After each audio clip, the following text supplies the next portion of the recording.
السلام علیکم ناظرین، پروگرام گہری نظر سجاد میر کے ساتھ میں خوش آمدید۔ اور حسب معمول جیسے کہ آپ جانتے ہیں ہمارے پروگرام میں یوتھ بھی ہوتی ہے، اسٹوڈنٹس بھی ہمیں جوائن کرتے ہیں، اور معروف اور ممتاز تجزیہ نگار سجاد میر صاحب بھی موجود ہوتے ہیں۔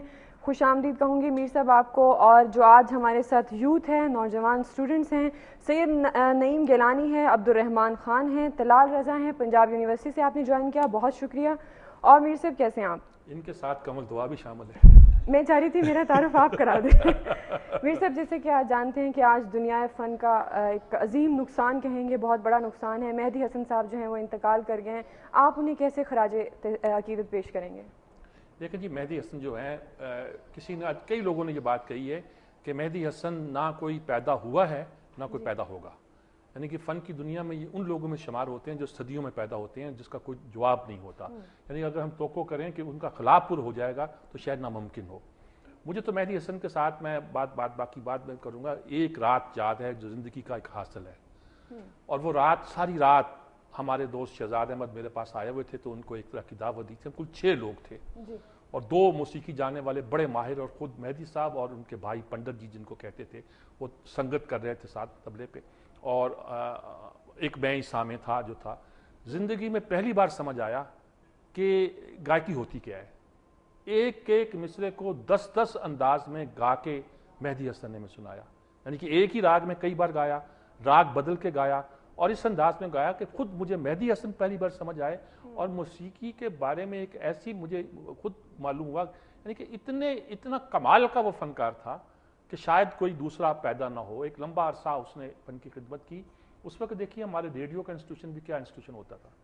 مہدی حسن صاحب جب 57 میں 1957 میں پہلی بار ریڈیو پاکستان پہ دریافت کیے گئے، اور وہ مشہور انہوں نے گائی وہی گلشن کا کاروبار چلے فیض صاحب کی، تو اتنی ہٹ ہوئی کہ لوگ فیض صاحب سے جب کہتے تھے وہ مہدی حسن والی سناؤ، تو فیض صاحب بھی بڑے آرام سے کہتے جی ہاں اب تو مہدی کی ہے، یعنی اتنی۔ اور یہ جو فراز کی شہرت تھی وہ بھی ان کی گائی ہوئی غزل سے تھی کہ رنجشی سہی دل کی دکھانے کے لیے آ، پہلے یہ اعجاز حضروی نے گائی، پھر مہدی حسن نے گائی، لیکن مہدی حسن کی گانے کے بعد یہ گویا ایسی ہٹ ہوئی کہ ان شاعروں کے نام بنانے میں بھی، وہ کہتے تھے نا کسی زمانے میں لکھنؤ کی تہذیب فلانی تہذیب میں کہ جو غزلیں اس بازار میں گائی جاتی تھیں انہی کی شہرت ہوا کرتی تھی اسی کلام کی، تو مہدی حسن نے ریڈیو پر ان غزلوں کو گا کر نئے عہد کے تقاضے ڈفرنٹ تھے، ایک بالکل یعنی لتا کا فکرہ کہ بھگوان بولتا ہے گلے میں، معمولی ٹربیوٹ نہیں تھا۔